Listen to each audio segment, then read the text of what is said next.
Welcome back. You're listening to Hysteria, the podcast that is begging you, for the love of God, to invest in good sunscreen. You got to do it. Wear it every day. You got to. Alyssa, do you want to go first? You feeling petty? You got sanity for us. I'm feeling petty about America. Okay, so I got to go to Scotland last week. So fun. But you know the best part? The medicine. Why can we not have Panadol period here in America? That shit is the best thing I have ever had in my whole life. I don't know why. I don't know what it does, but we cannot get it here. And it is, I felt the cramps coming on and I was like, oh my God, we're not in America. I bet I can find Panadol at a Boots. And so I found a Boots pharmacy. And you guys, I came back with a lot of Panadol because it just, I don't know why it's different. It's 500 milligrams of something, but like we have so many. And the thing that is so remarkable about this is that when I watched TV while I was there are like no big pharma ads. There are very few commercials, and the commercials that do exist are for like orange juice and coffee. There's really not a lot for drugs. And I was like, wow, they're not shoving drugs down people's throats and they have better drugs. I'm just saying it's aspirational and I want it here. Yeah. Wait, why isn't it here? I don't know. I'm going to do research on this obviously this week, but yeah. Also, you can't buy that much because it's like controlled. So I'm going to have to use it really sparingly. That's probably why it's not here. That's probably why it's not here. I mean, look, you go to New York City, you can't buy anything in Duane Reade anymore without it getting unlocked by everything's behind locks in the city now. Toothpaste at Duane Reade last week. So if it's going to be behind bars, like let's get the Panadol. Let's just. Don't you know somebody at the FDA that you can call and bug? I'm sure. I bet you do. Go through your Rolodex. Maybe they'll just listen to this podcast and I don't have to do the heavy lifting. Okay. Well, listen, FDA, please legalize Panadol. Alyssa's favorite drug. Thank you. For periods. Okay. I will go next. I've got a sanity corner this week, breaking from my usual.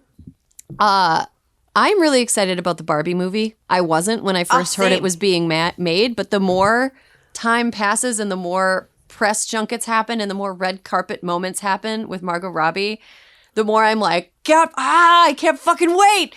Margot Robbie is absolutely eating up red carpets around the world. There's a Vanity Fair article that has all of her, she's dressing like a Barbie. It has all of her red carpet looks kind of all like side by side with the Barbie. She does day to night Barbie, which was like an 80s Barbie. She did day to night Barbie, both looks from day to night Barbie. She did totally hair Barbie with a little dress with the neon swirls. My sister had that one.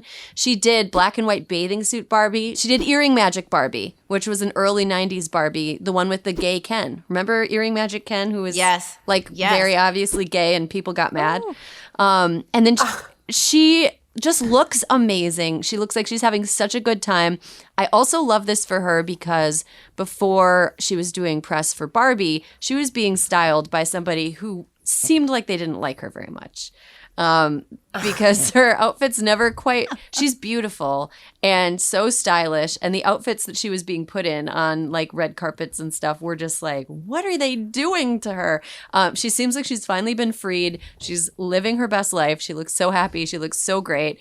And it's just so much fun as a former person who played with Barbies a lot as a kid. It's so cool. I was sad that I haven't seen any representation of Peaches and Cream Barbie, which was my favorite. I cut her hair into a mullet as soon as I got her out of the box. But you know what, Erin, same thing. I've been like, I don't know, the Barbie movie. And then all of the different trailers and teasers that they've dropped. Guys, any movie that can be about Barbie but also have the Indigo Girls in their soundtrack was 100% made for me. That's all I have to say. Like, closer I am to find, like, I got a tear in my eye. I'm like, where is this showing? I have to drive to Albany to see it. I was listening to this podcast that was like, I'm so surprised about some of the things that they're allowing in this movie. Like, there's an F-bomb. Like, there's all, like, Mattel really just, like, let Greta Gerwig do the thing, you know? Has anyone seen the I'm Just Ken teaser that came out? No. Wait, is it the Gosling song? It's the Gosling power ballad. He's singing a power ballad as Ken. My boyfriend wants to throw me out a window because I've played it 5,000 times since it came out yesterday. Oh, it's my so God. good. I'm just like, I'm so pumped. Oh, that's what I'm doing with the rest of my day. I've just queued it up to watch as soon as we get off. You know what else delivers. made me verklempt? Did you see that the model and activist Sophia Sanchez dressed as the first ever Barbie with Down syndrome? Like, she has Down syndrome and she dressed, and it was like, honestly, if people want a model for how to be inclusive, this Barbie movie really seems to have fucking gotten it right in every way. Yeah. I mean, who would have thought Mattel could have gone from this sort of like mid company that everyone was like, oh, I don't know, to like, they're the coolest thing ever right now. Like, they're being I'm cool. following Barbie on Instagram, okay? I've gone fully in. Oh my gosh, you're all the way in. I wonder what her DMs look like. Oh, Jesus. Okay. Kara, Sanity Corner or I Feel Petty? I decided this week to go petty. I'm really petty about Fran Drescher hanging out in Italy when there is a SAG strike that is on the verge. We're on the precipice of a huge strike where it feels like she doesn't want to do it. I'm in SAG. I voted for the strike along with 98% of the union, and I just feel like it's like when you agreed to push back the strike deadline 2 weeks, you had to look at your calendar and go, I gotta cancel that trip to do Dolce & Gabbana fun, whatever the hell you're doing at a Dolce & Gabbana party posing with Kim Kardashian. It's like you're the president of the union of people that care about image and optics. Like, you have to know how bad this looked. Like, I can't, it's just so insane to me. And like the SAG response was like, she's juggling work in 3 time zones. I'm like, by choice. No one made her go to Italy. Like, this was already on the calendar. I don't care. Things can get canceled. Like, their whole response was so dumb. The only response should have been, this was an error in judgment. That's the only response. Yeah. Totally. Yeah. Do you think it's going to happen? It's just Kara? like the strike. Do you think it's going to go off? It feels like I'm seeing media spin that's like, it's only a militant section of SAG that wants the strike to happen. And it's like, no, 98% of the union voted for it. By the studios calling in the federal mediators, it feels like, I don't know. Come on. Yeah. I I mean, really I'm reading all this stuff about how like the studios are trying to just wait for the writers to get poor and like just lose their houses, and so they'll stop and then they'll be in a better place to negotiate. And I just feel like I wish the DGA had done a strike, and I hope that we do, but I don't know. I think this could be such a big moment to stand up for, unions and make some changes, but no one's gonna do it, it sounds like, besides the writers. So it sucks, but. In characterizing 98%. And 98% I'm quoting off of like a tweet I saw earlier, but I know it was in the 90s. Yeah. Like, I got an email from SAG that it was in the 90s. So it's a vast majority the militant that want this 98%. Yeah, the militant 98%. Like, it's so nuts. And like SAG, I think, really has something to be scared of, because it's like, I know writing, it's like, oh, we're going to put scripts into ChatGPT. I still do think you'll need writers for things, but like, the voiceover industry will just end. They will just literally be making voiceover out of AI. They're going to scan Jennifer Lawrence and make her put her in movies. Like, I don't know. It feels like they have a lot to lose, and I don't know why they're not like fighting back more. And they're going to Italy. And look, I love Italy. I used to live in Italy. I'm obsessed. Mm-hmm. I wouldn't pass up a trip to Italy, but if I was the president of SAG in the middle of a strike, you probably she's probably rich enough. She can reschedule. She can go. I'd move it. I'd be like, you guys, I'll catch you in 2024. I will be there with bells on. And to be super petty, Dolce & Gabbana, not worth it.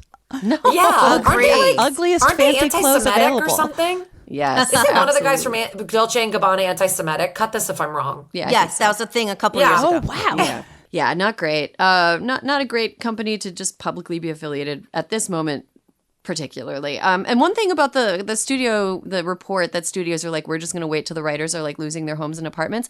I think they underestimate how many of the writers have rich parents. So I don't think people. I was shocked when I started working in screenwriting TV stuff. I was like, wow.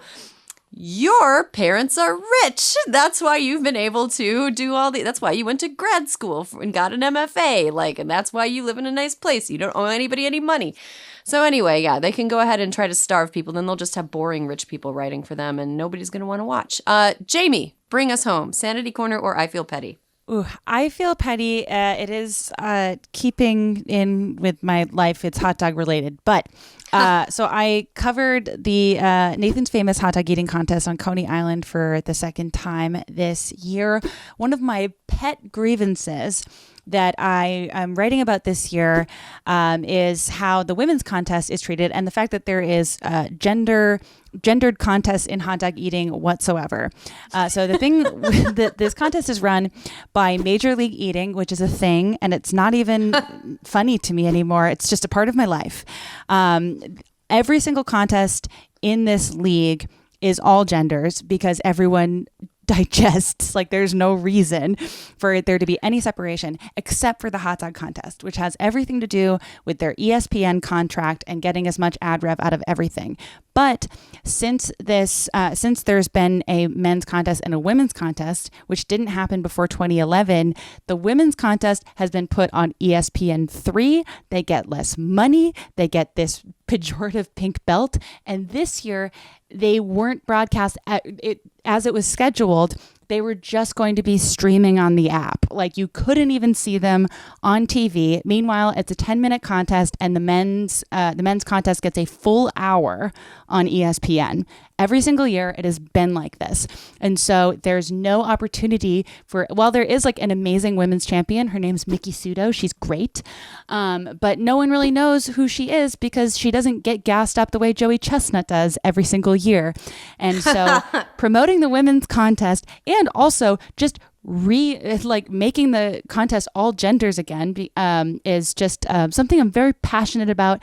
I talked to this amazing women's eater named Mary Bowers this year, who feels the same way, and a lot of the men feel the same way as well. It also means that if there's a non-binary competitor, what do you do? What that puts them in such a horrible position.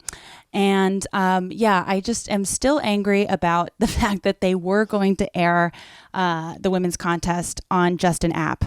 However, there was a really bad storm between the women's contest and the men's contest on Coney Island this year. And so the men's contest was rained out for 2 hours. And so ESPN had no choice but to broadcast the women's contest. So through an act of God, they aired on TV. Act of God. It was insane. I hate it so much. Cut to Jamie testifying on Capitol Hill, passionately calling for a federal gender integration of hot dog eating contests, and senators nodding very sagely. Jamie, thank you so much for joining us. Thank you for writing your book. Where can people buy it? You should get it on bookshop.org is where I would route people to get it, but you can get it anywhere there are books. Amazing. Thank you so much for joining us. Kara Klank, thanks for joining us this week. Alyssa, thank you for being my ride or die. Listeners, thank you once again for tuning in this and every week, and there will be more Hysteria for you next week.